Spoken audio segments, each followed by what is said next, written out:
The rain came down in quiet sheets, turning the city lights into blurred streaks of gold and silver. Daniel Harper tightened his grip on his daughter's small hand as they stepped under the awning of the Grand Crest Hotel. "Stay close, Lily," he said softly. Lily, just 7 years old, nodded, clutching her worn teddy bear under her arm.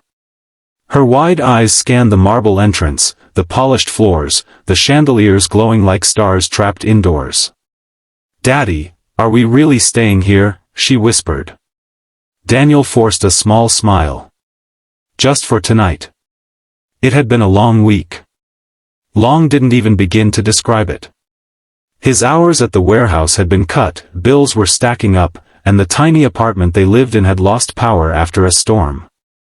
He didn't have many options left, but he had enough saved for one night somewhere safe and warm. The Grand Crest wasn't his usual kind of place. It was the kind of hotel where people wore suits to dinner and never checked price tags. But tonight, it had one room left at a discounted rate. And tonight, that was enough. As they approached the reception desk, Daniel noticed a woman near the entrance. She sat in a wheelchair. Her clothes were simple, almost too simple for a place like this. A gray shawl draped over her shoulders, her hair tied back loosely. Her hands rested quietly in her lap. But it wasn't her appearance that caught his attention, it was what was happening around her. A security guard stood nearby, arms crossed, looking impatient. "I already told you, ma'am," the guard said, his voice low but sharp. "You can't just sit here all night. If you don't have a reservation, you need to leave." The woman looked up at him calmly. "I'm waiting." "For what?" he snapped. "For someone," she replied. The guard exhaled in frustration.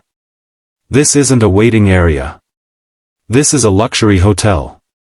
Daniel slowed his steps. Something about the scene didn't sit right. The woman didn't argue. She didn't raise her voice. She simply stayed there, composed, as if she had every right to be. "Sir," Lily whispered, tugging on Daniel's sleeve. "Why is he being mean to her?" Daniel hesitated. He didn't want trouble, not tonight. But he also couldn't ignore it. He looked down at his daughter, then back at the woman. And then he made a decision. "Excuse me," Daniel said, stepping forward. The guard turned, clearly annoyed. "Yes?"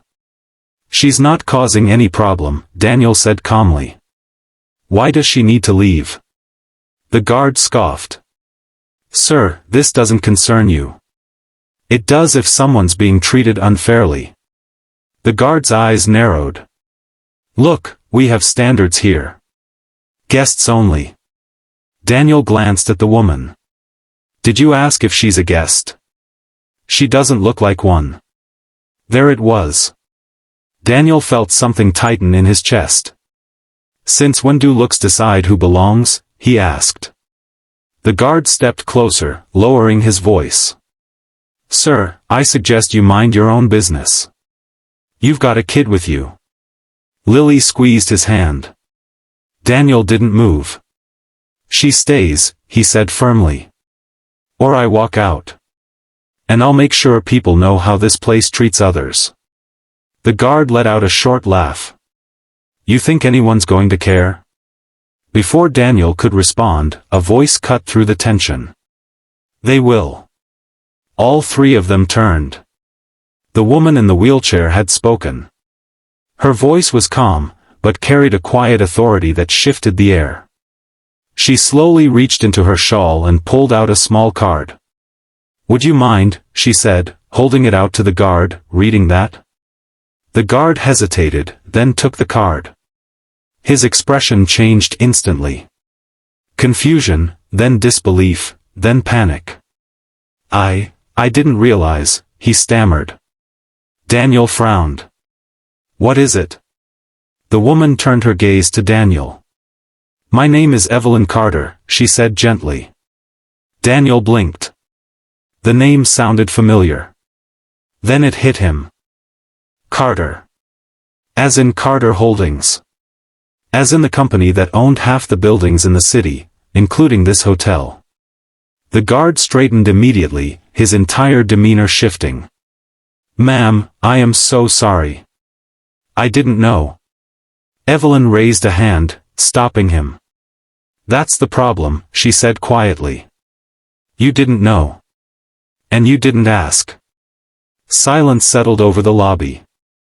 Evelyn turned her attention back to Daniel. "You stood up for me," she said. "Why?" Daniel shrugged slightly. "Because it was the right thing to do." She studied him for a moment. "And if I hadn't been who I am? Wouldn't change anything." Lily stepped forward, her small voice breaking the seriousness. "My dad says everyone deserves respect." Evelyn's expression softened. "She's right," she said. The manager came rushing over, clearly alerted. "Ms. Carter, I sincerely apologize." Evelyn didn't look at him.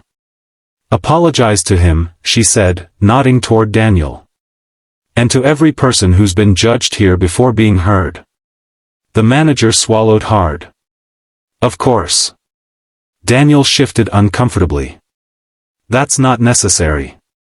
"It is," Evelyn said. She gestured toward the front desk. "You needed a room, didn't you?"